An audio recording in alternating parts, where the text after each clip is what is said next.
So off camera, I went ahead and assembled the Diff lock servo mount. So basically, take a closer look. You have your nano, micro, 9-gram servos. Installed here, 4 of them. Each servo controls each individual wheel axle for the diff lock. To lock or unlock the diff, you have 2 nano micros or 9-gram servos here and 2 down here. So 2 up here and 2 down here. Both faced opposite direction.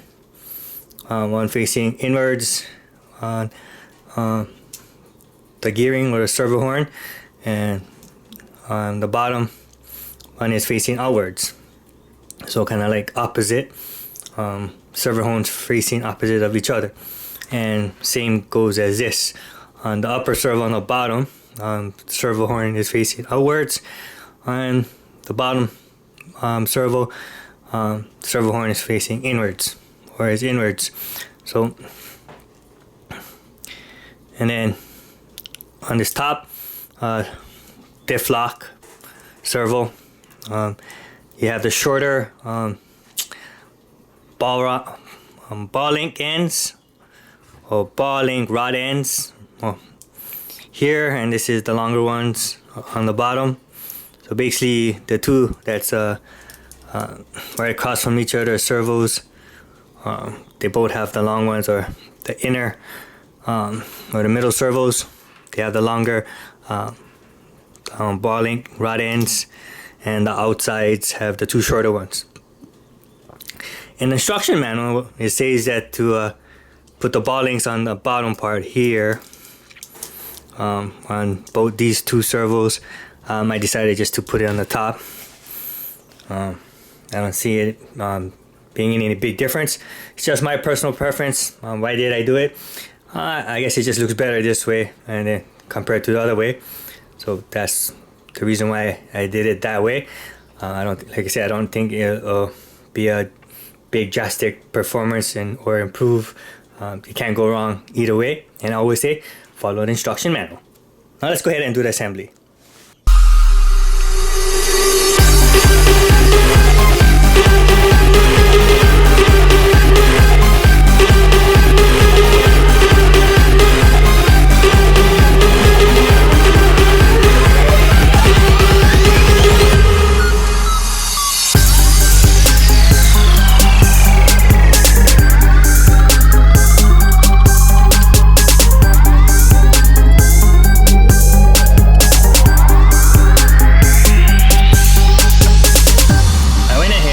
The cable wire, the spring hooks, and the aluminum cat lock on the front axle, front rear axle, and then the back, the rear front axle. So 1, 2, 3 tires. I haven't done the 4th rear tire in the back. Down right there. And after going through so many processes, I think I finally found a way to make life a lot more simple while installing these cable wires. This is probably besides installing the windshield wipers, I think this one is one of the biggest challenges that I have come across during this build process. The only reason why it was a challenge for me, because you don't know where to begin. You don't know a simple way to do it. So after going through so many different methods and process, I think I finally found a simple way. Hopefully, if someone is watching this video, to get information on how to do this build, here's a pretty cool way of installing these cable wires made simple by iRock. You see these cable wires, it's kind of like a thread.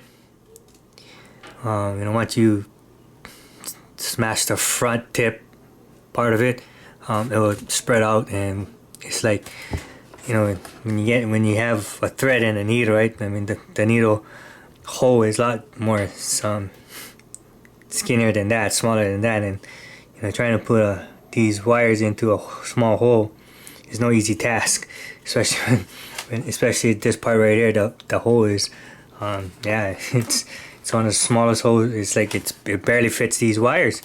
So once you get one small piece of wire caught onto the side, it's nearly impossible to stick it in. I mean, you can one way you could do it, if you have patience and time, I would recommend just unscrewing these 3 screws, popping this out, and pulling your wires in that way. I would say put these wires in first in here, because that's going to be your biggest challenge.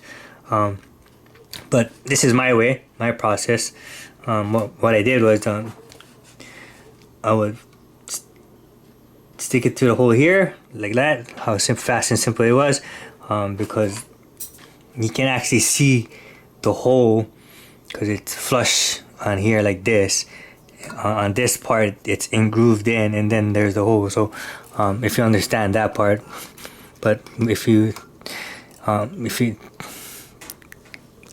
gone through the build process, you have no idea what I'm talking about. But if you do, you will. So yeah, basically you slip the wire to this inner part of the hole, and you slide the wire right in.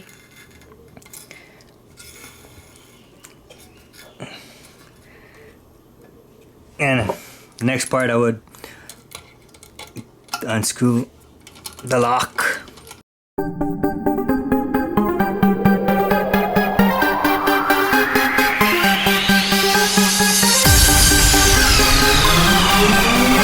The reason why I recommend doing this, you know, because you actually can get your wires down to the precise length. And the next step is grab this cable, steel cable wire protector, or steel protector, steel tube wire protector, aluminum. Okay. So you would slide it right in.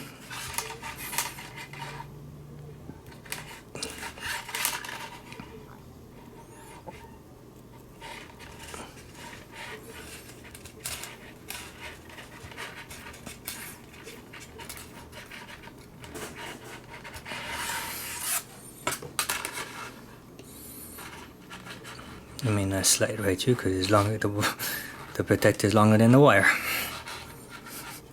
I did. Okay, perfect. So now we got this.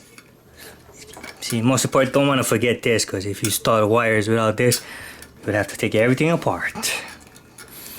And believe me, folks, it's no easy task. So I'm gonna see if I can get you folks a better angle to see where this wire goes through. You want to slide the cable and the cable protector wire through here.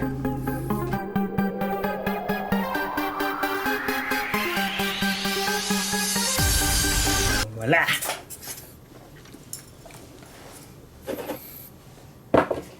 Move the camera over. Mount that you slide the wire through, and then here's your diff lock lever.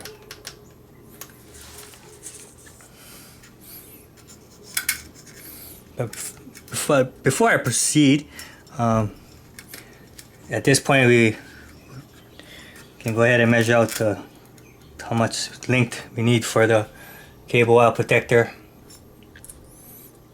About there. So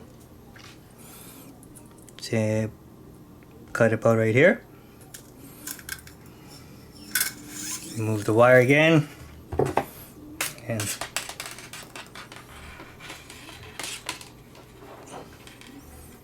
cut us a length.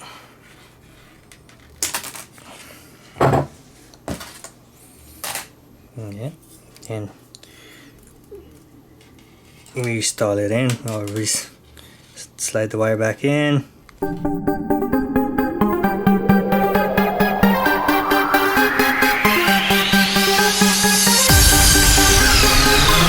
Like I was trying to say, I'm gonna have to focus.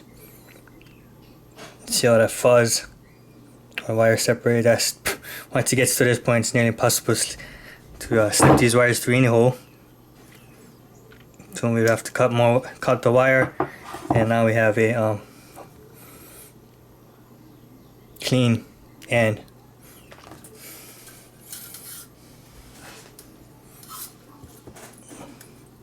So we slide through this hole.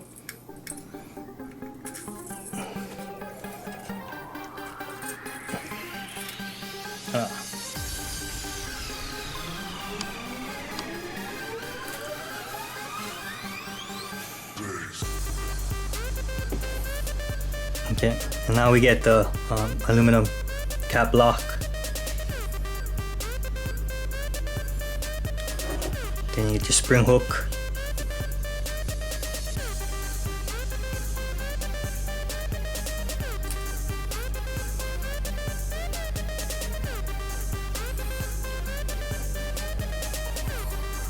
And then we slide the wire to the aluminum cap lock.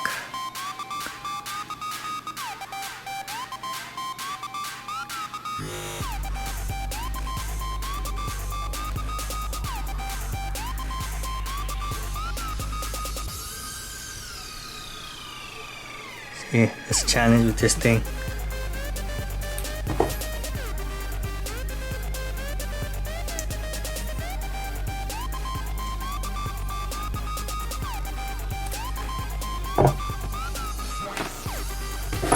Sliding these wires to like a small little hole.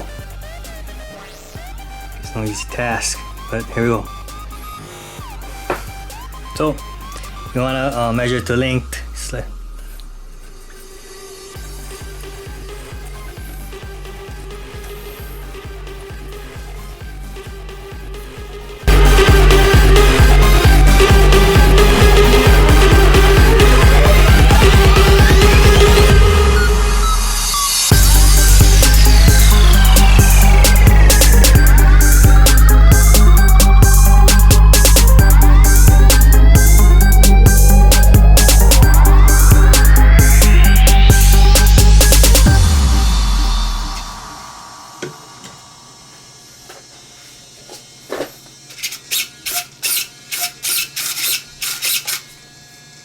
So, need to pull some wire.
And all you need to do is cut the excess wire out, and then there you go.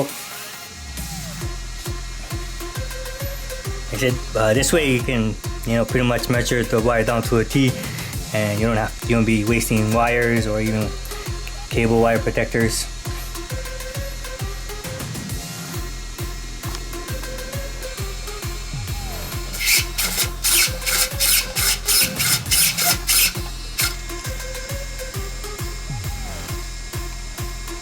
So, on to the assembly.